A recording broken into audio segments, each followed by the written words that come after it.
Hey, once again, another episode of Level Up. Today I have an amazing person with me. His name is Sabo. How you doing today, man? I'm doing great. Thank you for asking. And Sabo and I met back in November last year, 2022. We were having a great time. We call it the retreat. We got a bunch of stuff there. We got a lot of knowledge, a lot of resources, and we were having fun. Oh, yeah. And that's how I met this individual. We had a great time. My experience was awesome for a lot of reasons. For one, I personally am at a better mind state where I can actually enjoy myself around so many people. When back in the days, it was always a constant fight with myself, trying to have a good time, but always at the same time being on edge and being paranoid. And you know how it is, just watching my exits, watching everything. But this time around, I was just in a better mindset. So I was able to enjoy myself. At the same time, it was my kids' first cruise. So it was good to interact with them and make sure they were having a good time. And you know, me and my wife, we've done multiple cruises by now, so it was good just to be around just a family atmosphere. So first time for the kids was last November. Last November, right? And you mentioned something about when you transitioned from active duty. You were active duty for how many years? I did about 5 years active duty. And a few deployments in there. Yes, sir. I did 2 tours to Iraq, 04 to 05, and then 06 to 07. Hyper aware, if you want to call it like that. Hyper vigilant. Hyper vigilant, yes. Like that. How were you able to transform from that hyper awareness into being able to socialize better and actually doing the amazing things you're doing, being an impact for the veteran community and all the people that listen to your music and the stuff, and we're gonna go there in a second, but how are you able to transition? When I got out in 2007, it took me about 3 years of physical, mental, and spiritual rehab to be able to say, okay, I'm out of the military. I have to refine myself, refine my purpose, refine my direction and motivation. And once I was able to say, okay, what's my next evolution from being in the service, I was able to put myself in certain situations where I'm able to do this. I'm able to speak on camera. I'm able to public speak in front of people. And it was not an easy journey. There's a lot of trials and tribulations. I mean, it was a lot like phase lines. In the military, we bond and overwatch and phase lines purposes, right? So it was like phase 1 was I could not speak in front of people or interact with people without drinking. And then I cannot perform in front of people without drinking. I cannot perform in front of people without having shades on because I had to block everybody from seeing my pain and my inner torment, right? So little by little, I was able to deviate from all that. I was able to do speeches and do performances without drinking, without having the shades on, and just putting myself out there. I was able to self-accomplish that. I love the way you project yourself when you speak about this stuff. I can sense the passion behind it. You know, and you said 2 things that I love. Number 1, that you put yourself in vulnerable positions, right? So on purpose, you put yourself in situations that you were not feeling comfortable, but you made that conscious decision that I have to do it in order to be better. And I think that's something that for those listening to his testimony, if you're relating to anything that he's saying or going through, and he's coming from the combat warrior side, and the veteran side, but maybe you can have a traumatic event in the civilian side, right? Whether you're a paramedic, a cop, law enforcement, all that stuff, right? He mentioned that, and to me, that's one of the key words that I want to highlight. He put himself in positions that he wasn't feeling comfortable in order to overcome that situation, and I love that. And then the second word that you said, or phrase, the trials and tribulations, and okay, let's dive a little deep into this, all right? So trials and tribulations. Everything in life, I think, is like you shoot, you respond, right? In a situation where you got to defend yourself, right? and then you adjust fire. Something that can touch that veteran that don't want to reach out. They're sitting in the house right now, experiencing that problem that they don't want to go outside. They maybe don't want to hang out with family and spend time with the loved ones. Do you have a testimony or words of encouragement for that individual? Yeah, I mean, I'm an open book. I mean, I have no problem sharing my pain to others in hopes that it inspires them to get to the situation where I am, where I'm able to speak about it freely. The problem is time. We don't have enough time to cover everything, right? I feel like my whole 38 years of existence in this earth, in this world, has been trials and tribulations. From a youth, from growing up in the streets of Miami, to joining the military right out of high school, to having a kid at the age of 18, 19, to going to Iraq and celebrating my 21st birthday in combat with my first shootout, right? To being ambushed on my 21st birthday in the Battle of Bayak, to survive the battles of Najaf, the battles of Fallujah, and that 04 to 05 tour, and then to go back again after being tormented with that first deployment and seeing my roommate, my battle buddy who died in Iraq, the one that I shared that short story in the last cruise. Yes. Which was his anniversary day of death, in a sense. To be able to have to go back again, and then at the same time, now it's with different people. Now I'm a sergeant. Now I'm in charge of other soldiers to make sure they come back home, and to be able to witness atrocities, you know what I'm saying, from a fellow man, you know what I mean, from a fellow individual, whether they're insurgents or whether they're the enemy, however you want to word it, militia, to be able to witness, like, okay, I'm a human being, they're a human being, but here we are in this space, right, this time and space, I'm coming home to my family, and it's either one of us, right?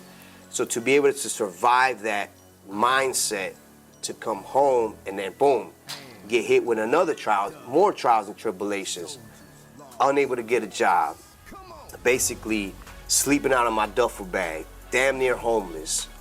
Everything that I've worked up in the military, those 5 years of, okay, somewhat financially responsible, and then come home, can't afford to pay the rent, stuff's getting repoed, losing your car, this and that and the third. Now I got 2 kids.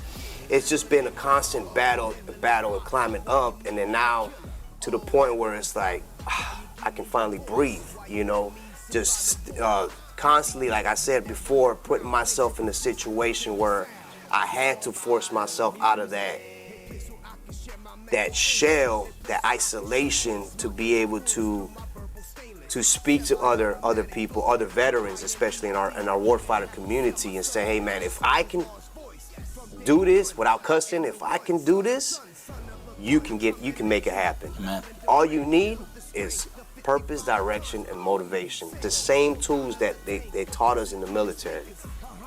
And that's what baffles me is, and it took me a while to understand this, is we were taught all these tools while in the service, right? And once we're out, we lose a sense of those tools. For some odd reason, we lose those sense of those tools of figuring out a task, completing the objective, and then continuing mission, right? Correct. And I don't understand why a lot of us, younger generation of warfighters, we lose touch of that instead of grasping onto that and say, you know what, why not use these, and I know everybody's situation is different. You know, you got your MST survivors and stuff like that don't even want to discuss the military, but to the ones that had somewhat of a decent time in the service, but they find themselves lost in isolation, loss of identity once they're in the civilian sector, it's like, why not grasp for those tools and utilize those same tools and qualities that you learned while in the service? Agree. And then push forward, continue mission. I like that. I like that forward momentum, and I always preach about the forward momentum. Absolutely. And I think what you did at that point was just maybe slow down, but you didn't stop. Maybe you were self-isolating and stuff like that. And I think that's we're guilty. And for those listening, we're guilty, and I put myself in the same shoes in that aspect, that sometimes we self-isolate when we're going through a situation instead of either reaching out or trying to find how we can fix this. He mentioned something that we have in the military. We got ways to deal with certain things. Now, number one is that forward momentum. Like, do not stop. Just maybe slow down if you have to. Like, I always preach about this. Tactical pause. Yes, I like that. Tactical pause. I like that, man. Hey, tactical pause. I love that. That means you're not stopping. You're just doing that specific thing just for a reason and a purpose, and then you go back up and just speed up again. Yeah, and if we keep that momentum, I think that maybe you have not identified the issue, and I think that's the number one thing that we have to do, right? Identify what is the problem, right? We cannot fix if we don't know if it's broken, right? We have to identify that problem. He did, and he's talking now as a successful man, and how he overcame those situations. And he giving you right now spitting knowledge and spitting light. Yeah. So I want you guys to go ahead and give him a follow. And we're gonna mention something, and I'm about to ask him about his musical project, because he's not just helping veterans in different ways. He also have some amazing music out there. Yeah, I mean, backstory, it pretty much started, I took it serious back in 2004 while in deployment in Iraq. I was always into the music, and it wasn't until I started recording in Iraq, to be real with you. Whoa, hold on. Yeah. I'm gonna get comfortable right now. Hold on. You recorded, you were deploying the combat zone, and you were recording like what was the setup? I don't wanna, before you continue. It was a rinky-dinky setup. Okay. It was a headset with the microphone. This was before, all we had was MySpace, right? Wow, MySpace. All we had was MySpace, Yahoo Messenger, and I think that was it. But for some reason, I don't know how I got these instrumentals, mainstream instrumentals, and I forgot what program I was using, but all I did was record. And once I started noticing that other soldiers were knocking on my Connex, hey, what you doing, blah, blah, blah, I'm making music, come on in.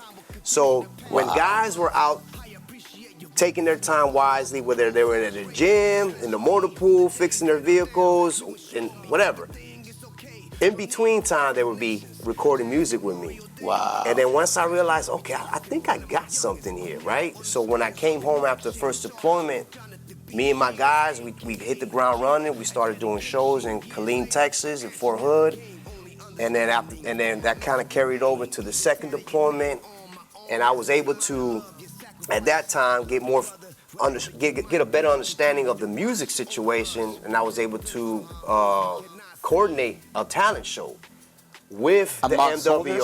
Oh, wow. With the MWR, and say, okay, in country, in combat, we're gonna do a talent show. You do magic tricks, come on in. You dance, come on in. You rap, come on in. You sing, come on in. And then that took away that gave us a little bit of space in between being out on mission, working hard in the motor pool, and then here we are. MWR, everybody, all the soldiers in uniform, boots, we had our PTs doing our thing.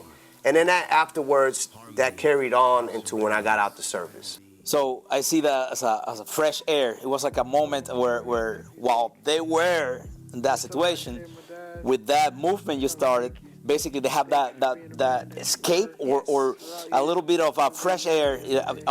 Yes, they're dealing with working, whatever. But that was amazing. When you said MWR, I'm thinking in U.S. soil. But now you were deployed doing talent shows with the knowledge you already gathered. And that was in the second deployment. It was both. In both deployments, you were. That is an amazing thing, guys. Listen, no matter who you are out there, all right. At the beginning, he didn't know what he was doing. I can guarantee you that somebody didn't make the wrong decision because got something to do there that was helping them. There's many things out there that a lot of people wait to be 100% to do it. And I think we need to start with what we have. There's actually, I don't want to go into religion or nothing like that, but there's a text out there. You can have more if you put it into practice, but if you don't use it, it will be taken away. So you have to make sure that you might think it's something small, but there's a purpose behind, and you could be helping many. When there's activities and stuff to do, it makes a way better deployment, you know, and you also develop that camaraderie amongst all the troops that maybe are not part of your squad or team, and what he was doing was an amazing thing, and sometimes it opens the door for people to open up to you, and maybe you'll be the one giving the word of encouragement to someone that is about to make the wrong decision, and maybe, you know, we're losing 22 veterans a day. There's resources out there. I'm gonna piggyback, before I get into that, I'm gonna piggyback what you just said regarding starting something, not knowing what you're starting, and something as it could be minute, and then expanding on it, right? Quick story. So last week or the week before, I do jujitsu. So I go to my jujitsu training, and I sit down, and another student comes up to me and just randomly says, "Hey, I saw your Instagram."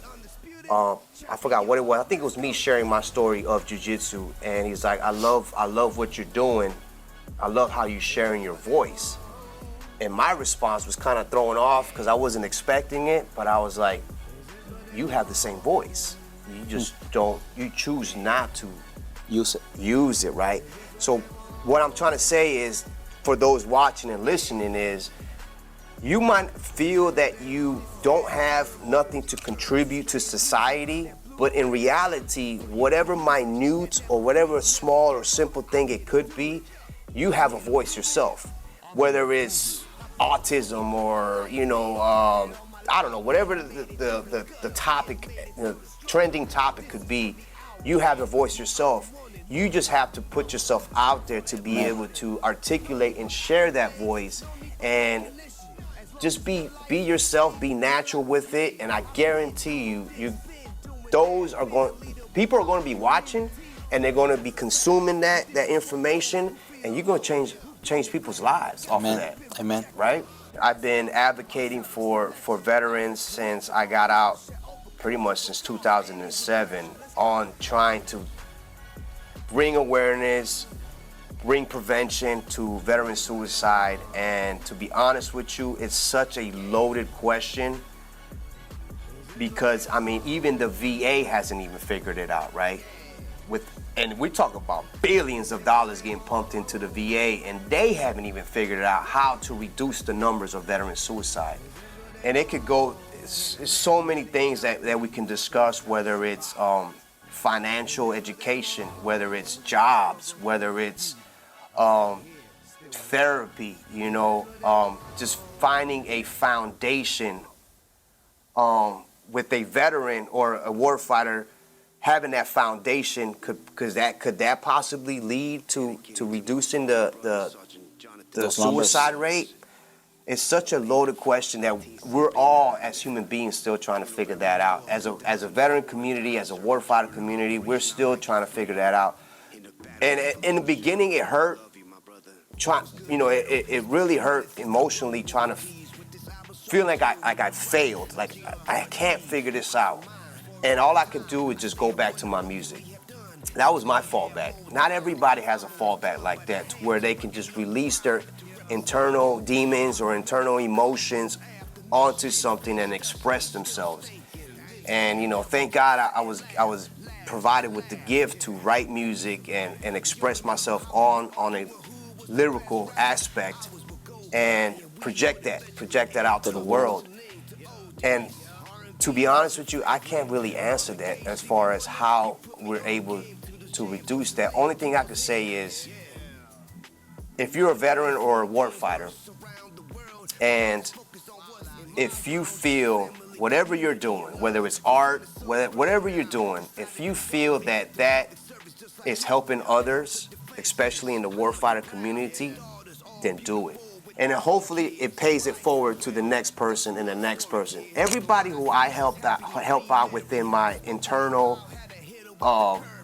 reach, is all I tell them is, look, I don't ask for nothing. All I ask for is, once I am able to help you get out of the rut, just pay it forward. Help someone else. Just help somebody else. You never know who you're gonna bump into. Don't be that guy that just turns away. Pay it forward. Remember where you was at a couple years ago or last week, and just pay it forward to the other veteran. Most of the time, people just need that seed sometimes, and it could be that seed of hope. It could be that seed of you're not alone. It could be that seed of, hey, I was there, and I overcame that. You can too. I have some questions from the American Warrior radio show, and he's gonna be soon as an actual full interview like we're doing now for Level Up, but fully AWR show with Garen and Kim. And I have a few questions, right? This is gonna be like a trailer of the coming soon. Let's do it. And question number one, and we kind of hit on some of this, but question number one that I got from Garen is, as a combat wounded veteran, in 30 seconds or less, tell AWR viewers what you did to serve our country in the Army. We kind of touched that earlier, but for these purposes of this part of the interview. Basically, I served 5 years active duty in the Army as a armor crewman. That's a tanker. That is 19 kilo for all my Army guys out there. That was my MOS. My job was to basically destroy the opposition, right? That was my job. I mean, that was, as an Army tanker, I loaded, I drove, I gunned, and I tank command. M1A2 Abrams tank, SEP tank. So that was what I like that. I like loved that. it. Best job I ever had. I like that. You probably had a lot of fun. That's always fun when you blow up stuff. Yes. Yes. You know, I forgot we have this camera here. All right. Question number two. Aside from your music and production ventures, as CEO of NSA Records. NSA Entertainment. NSA Entertainment. Yes. Okay, so hey, production, we got the question wrong. Fix that. NSA Entertainment. Yes. How are you serving your fellow veterans today? And I know you mentioned something about advocating for veterans since 2007. Is that something that, you know, any VA liaison or something you want to share? From the music, I was able to open up different windows and different doors that I didn't even know I was capable of. For example, outreach. I was able to put my foot in doing a lot of outreach, a lot of event coordinating with the community in regards to with the local nonprofits and local veteran organizations to bring them all together and be able to raise money for veteran suicide prevention, or whether it was health and wellness. Just bring the community together, and eventually it became more of a bridging the gap of what we're doing in the community as younger veterans to what the VA is supplying to our veterans. You know, with all these new programs, you know, that a lot of veterans, older generation, don't even know about. Correct. You know, horse therapy, hyperbaric chambers, retreats, different retreats that the local community are able to supply for the veterans. So I'm like a conduit between the VA side of the house, and I do it for free, guys, the VA side of the house and our community. Say, hey guys, we have all these mental health and wellness opportunities that are available to you guys. You guys just have to enroll and take advantage of it. Correct. I do this from the heart because myself as a veteran, I know where I've came from. I know the struggles I've endured. I know the struggles I put my family through with my PTSD, my TBI. Our pay, man, is that one person that didn't commit suicide and reach out via message saying thank you because your message, your word, your song, whatever the case is, your book, whatever the case is, touched me, and I was about to do this and I didn't do it. That's our pay, and I think that's something that nowadays we need to get more people in that wave of helping others. Selfless service, man. So NSA Entertainment, what NSA stand for? And that's super important to us because if I look at the first impression, it's like, hold on, national security. Oh, hold on a second. Right. We've been traced. All right, hold on. Right. What does NSA stand for? The acronym. So the acronym stands for Never Struggle Again. That's the acronym. So in life, it's clear you're going to go through whatever struggle it might be. The goal is to get yourself into a mindset or a position or an opportunity to not have to struggle again.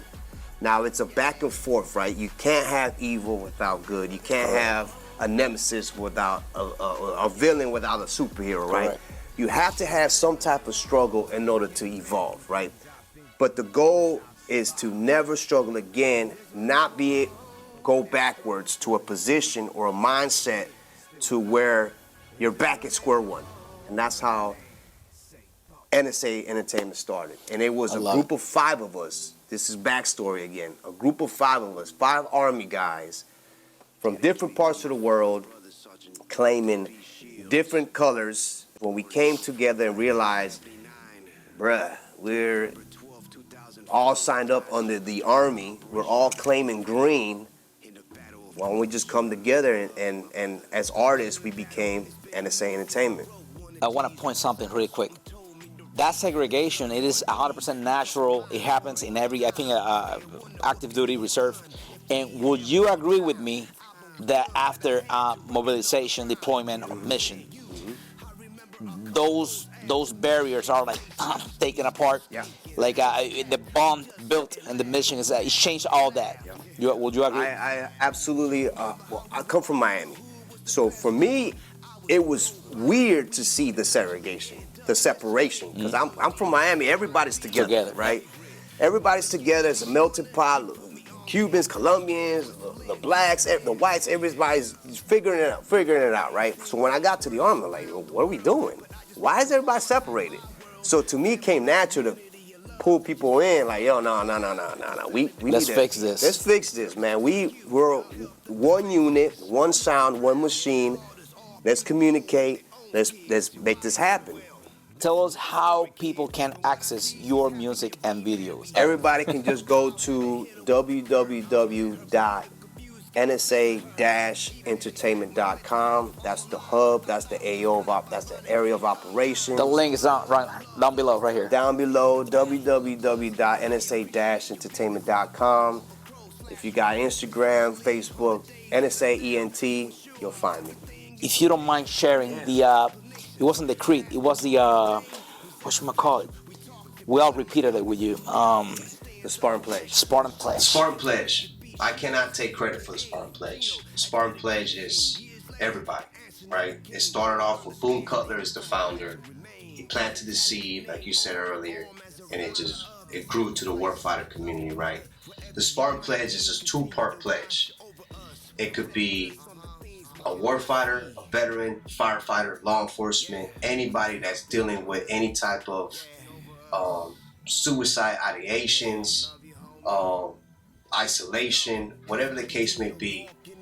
It goes a little bit like this, and I got it written down because I don't want to misquote it. All right, here we go. So the Spartan Pledge is, I would not take my own life by my own hands until I talk to my battle buddy first. My mission is to find a mission and help my warfighter family. That is the Spartan Pledge, 2-part pledge. I love it. You can take it with one-on-one. You can take it in a group setting, and it's not a fix-all. It's not a cure. But the way we present it, especially I do a different presentation. I do music, I perform, and I interject it into my performance and my show. And it's an energy thing, right? And you have to understand that with everything, it's a pledge. And I remember standing up before class and we pledged to the flag of the United States. When I decided to join the military, we stepped on those yellow footsteps, and what do? We pledged, right? We're gonna defend the Constitution, right? When we get out, we don't have a pledge. We just get thrown to the wolves, right? So this is basically a pledge to, if you're a civilian or if you're active duty or still serving, this is mainly for those who are out there trying to figure out what I need to do. This is just a start. This is just a tool to help you move on and move forward and continue mission. I love that. So that was Sabo, guys. Salute. Once again, level up. All right, and you gotta stay tuned because soon AWR will be presenting an actual full episode with Sabo again. It might be a long distance video call, it might be in person, might be in Disney, who knows? Might be the next cruise. All right, but stay in touch, guys. That was Sabo with you guys, and hey, thank you for being here. Thank you. Much love, man. Much love.